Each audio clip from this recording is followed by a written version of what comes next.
Right, hello. My name is Sascha Scott. I'm an associate professor of American art history in the Department of Art and Music Histories at Syracuse University. And I'm here with three of my department's outstanding graduate students, Mary Bedell, Kate Hill, and Tyler Valera. We'd like to tell you about an exhibition that a class of 6 graduate students curated last fall. The exhibition is titled A Terrible and Exciting Age, and it looks at the industrial photography of Eugene Smith. And we're looking at the period from 1953 to 1967.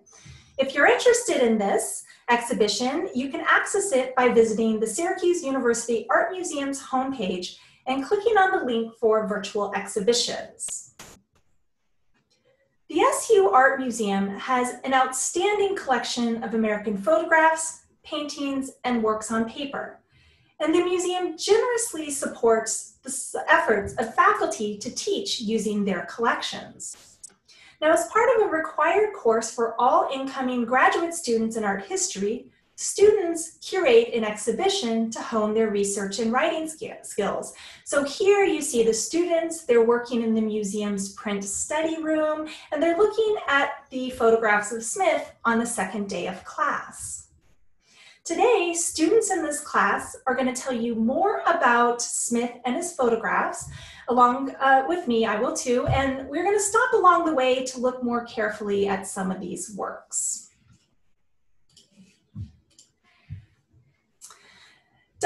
Eugene Smith was an American photojournalist who is widely celebrated for his moving and humanistic photo essays. On the left, you see a portrait of Smith. Born in Wichita, Kansas in 1918, Smith first garnered national attention in the mid-1930s when his photographs appeared in Life magazine. Over the next 3 decades, he worked for Life, Newsweek, Collier's, and the New York Times. By the early 1970s, he was considered one of the preeminent photographers in the United States. At right, you see photographs that helped to cement his reputation. Smith's Country Doctor, and that's at top, is one of his most famous photographs. It is part of a widely celebrated photo essay published in Life magazine in 1948. And at bottom, you see Smith's Spanish Wake, which is part of his photo essay, Spanish Village. And this was shot during the summer of 1950. These photographs show Smith's brand of empathetic documentary photography, which highlight the hard work, passions, struggle, and joy, and even sorrows of everyday people. Smith emphasized expression over objectivity as he aimed to communicate something powerful about the human condition. The exhibition that graduate students and I co-curated features Smith's lesser-known photographs of industrial spaces. These photographs were the result of commissions to document and promote 3 manufacturing giants: the Monsanto Company at left, Hitachi Company, you'll see that at center, and the International Nickel Company at right. Very few scholars have written about these photographs. And this is in large part because they seem anomalous for a photographer known for his empathetic images of working class subjects.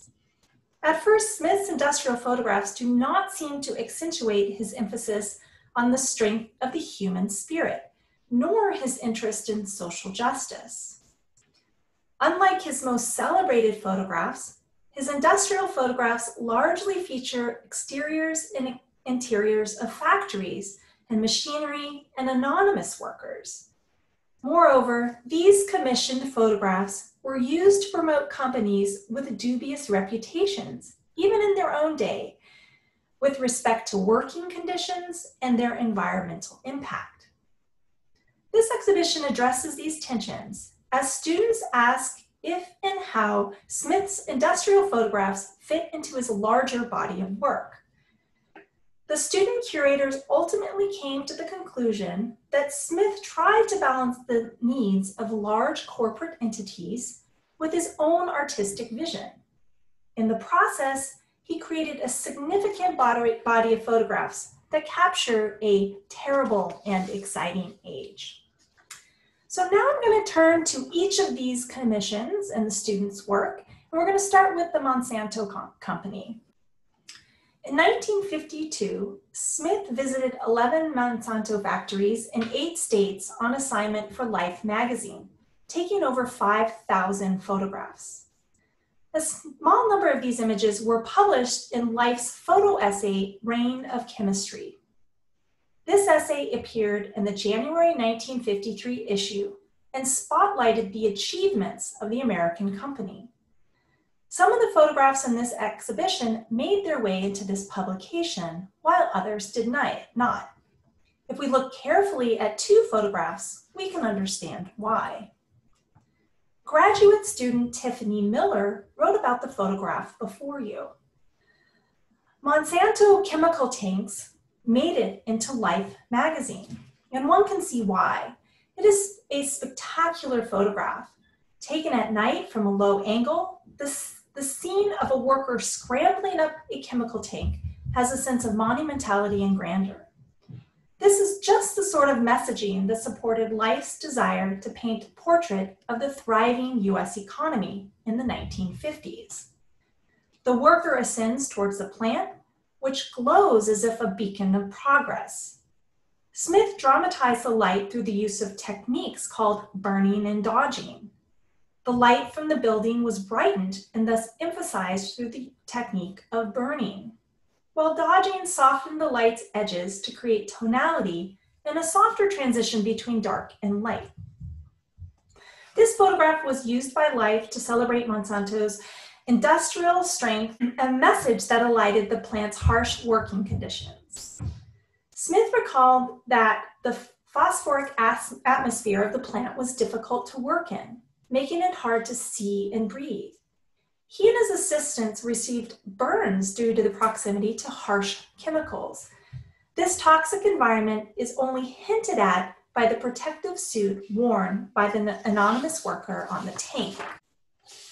Graduate student Kelly Fisher also worked on the Monsanto photographs, further investigating the discrepancy between the message Life sought to convey about the company and Smith's own perspective. The photograph Safety First Eye Wash Fountain also highlights these tensions. And here you see an eye wash fountain streaked with grime in a dark and dirty industrial space. Pipes, machinery, and pale steam fade into the background.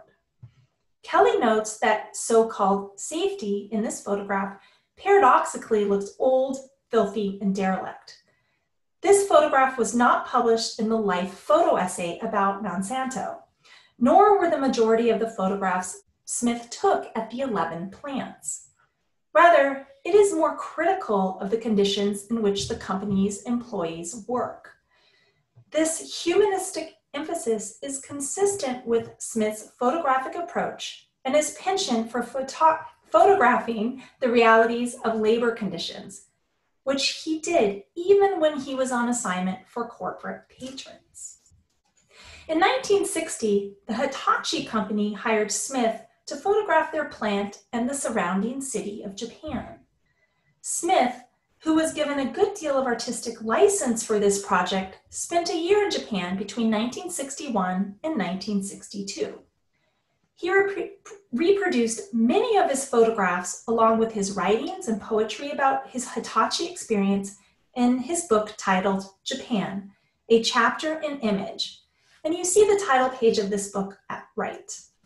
The book, which was published by the Hitachi Company, includes 3 photographs featured in this exhibition. Kate Hill and Mary Bedell will tell you a bit more about these photographs. Hi, I'm Kate Hill, a third-year art history and museum studies graduate student specializing in modern and contemporary American art. For this exhibition, I researched Smith's gelatin silver photograph, Hitachi Building. Although mundane at first glance, the quiet image reveals division and tension between the growing industry and the neighboring community. Hitachi Building pictures the entrance to Kabuki Works, a Hitachi industrial building located in the left-hand side of the image. On the right-hand side of the photograph is a cluster of buildings hidden in shadow, separated from the Hitachi plant by a road extending into the background. In the center of the image is a median with neat and orderly manicured grass and two stark white signs. I was able to better understand this photograph and the Hitachi Commission by accessing the Eugene Smith archive at the Center of Creative Photography at the University of Arizona. Through the archive, I discovered this photograph was part of a photo series in a book by Smith titled Japan, A Chapter of Image, which is published by Hitachi Company. Here you can see the photographs as published in the book. The publication highlights the growing contributions of Hitachi's industries to Japan's economy and the prospering city of Hitachi. In the publication, Smith translated the two signs in the center of this photograph.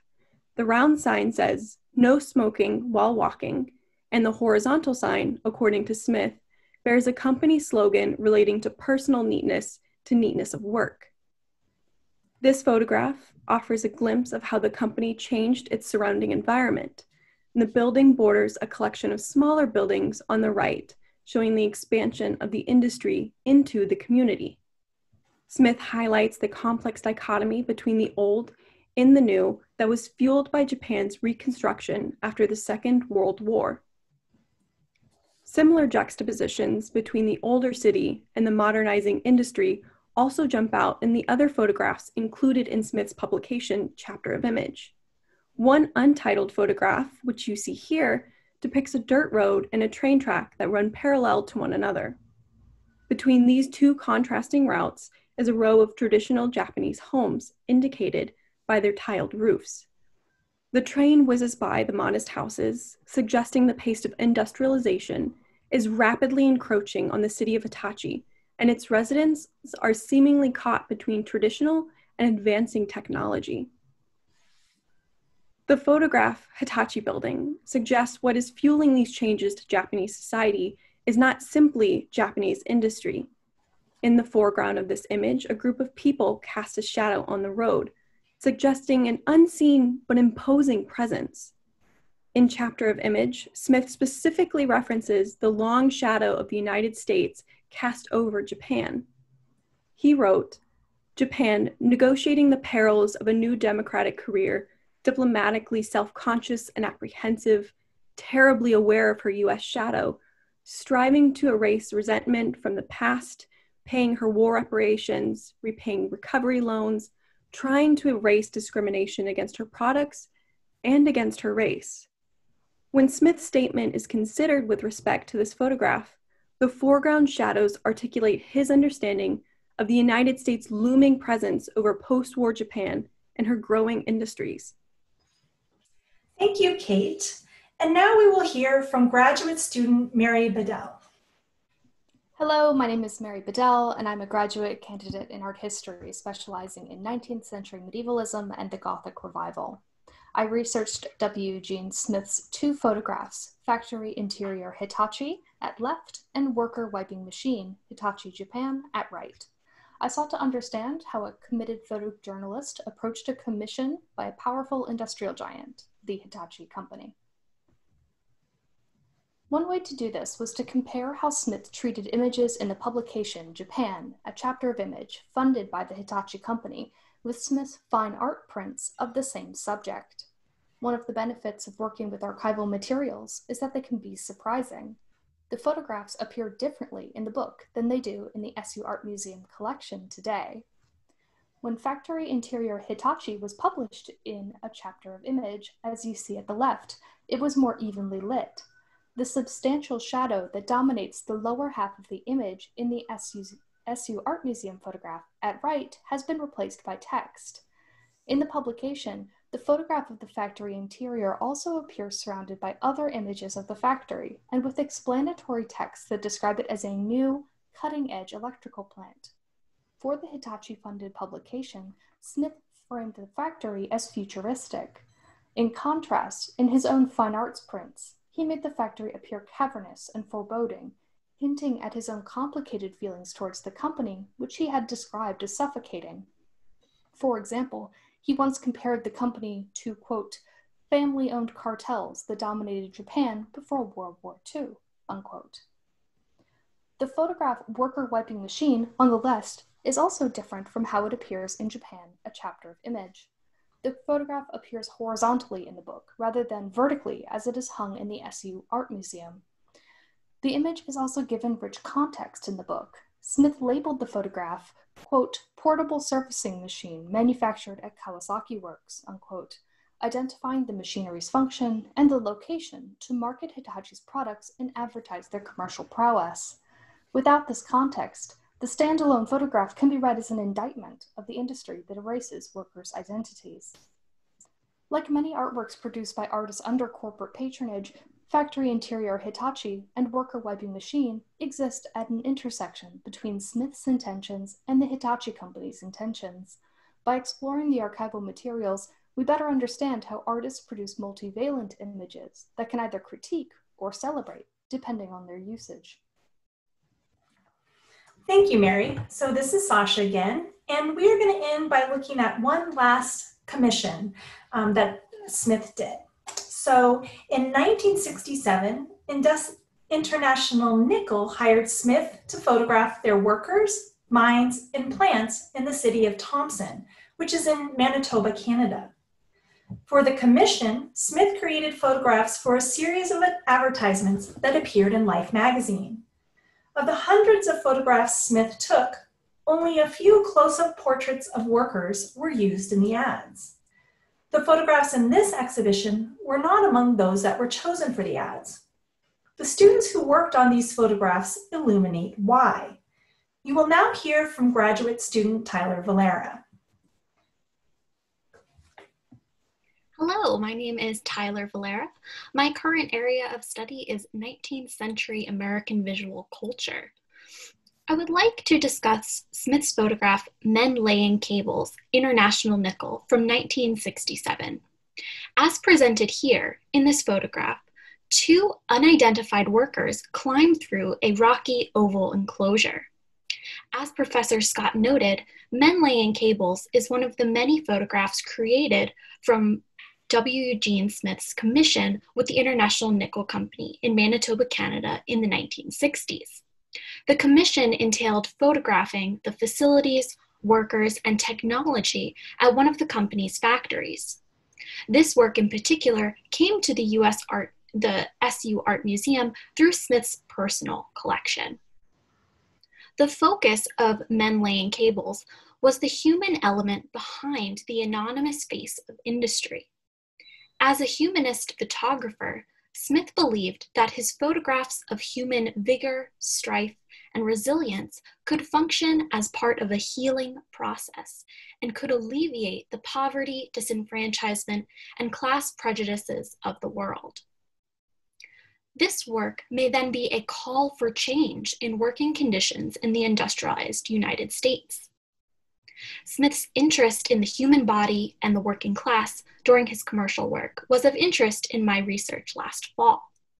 By photographing the men behind the machine, I would argue that Smith's Men Laying Cables continues a long-standing visual tradition of artists and photographers capturing the toil of middle-class workers. His interest is mainly elevating the worker rather than the company itself. As we can see, his photograph is devoid of the company's logo and corporate offices. Instead, his audience is confronted with everyday laborers straining their bodies in the international nickel mines. I saw an immediate connection between Smith's work, 19th century European painting and photography, and 20th century American art. An examination of European and American precedents illuminates Smith's interest in the worker. My analysis then suggested that Smith borrowed visual cues from artists such as Gustave Courbet, Thomas Anschutz, and Louis Hine, all politically and socially driven visionaries who sought to redefine the worker archetype. Overall, these artists emphasized the male worker and his muscled form. In the examples compiled on this slide, the men lift their arms overhead, stretch out their legs, move heavy objects, and so on. Thus, we could say that Courbet, Anschutz, and Hein display the worker in motion and as active, virile men who are self-assured, confident, and proud of their status.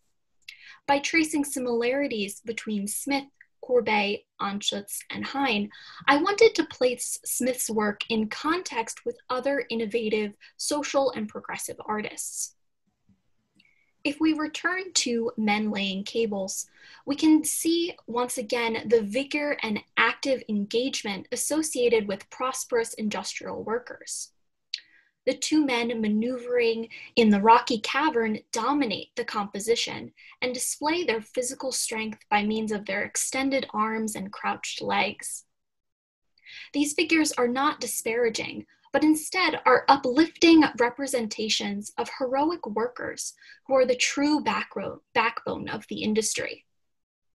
Smith granted prestige and sympathy on his worker figures, an act which reveals his political inclination to alter perceptions of the working class, just like his social realist predecessors.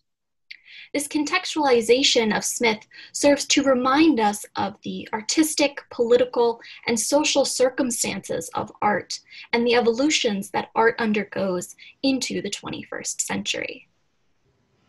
Thank you, Tyler. So this is Sascha again, and I will turn to one final photograph. Graduate student Sam Vermuchuk conducted research on two of Smith's rare landscape photographs, one of which you see here. Like Smith's images of workers, this photograph draws from a long tradition of representation in American art, namely a landscape tradition going back to the 19th century. However, this photograph gives this genre a new twist. In the distance, you see the International Nickel Company plant and mine in Thompson. Smith's photograph accentuates a dilapidated environment surrounding the plant. We see a snow-covered landscape occupied by trees that are dormant and dead. The nickel plant juts out from the top of the hill, its stacks spewing dark smoke that billows into a gray, cloud-filled sky. How do we explain what, at first, looks like an anomalous photograph for an artist celebrated for his portrayal of human beings? Sam understood this photograph in two ways. First, both Sam and his classmates learned that when Smith published his photo essays, he usually placed human figures alongside photographs of the environment in which they lived, worked, and sometimes struggled to give the essays context and depth of meaning. Sam also saw this photograph as part of the growing environmental movement of the 1960s. This movement was fueled by new scientific research and strong activism, both of which were accentuated in the popular press. Smith's awareness of environmental issues led him to photograph the pollution emitted from the plant and dead trees in the harsh winter landscape. This image captures the damage the company caused to the environment surrounding its Thompson plant. So thank you to Mary, Kate, and Tyler for sharing their work, and to you for listening. I hope you enjoyed this presentation. I'm very proud of what my students have accomplished. Again, you can check out the full exhibition by going to the Syracuse University Art Museum's homepage and selecting the link for virtual exhibitions.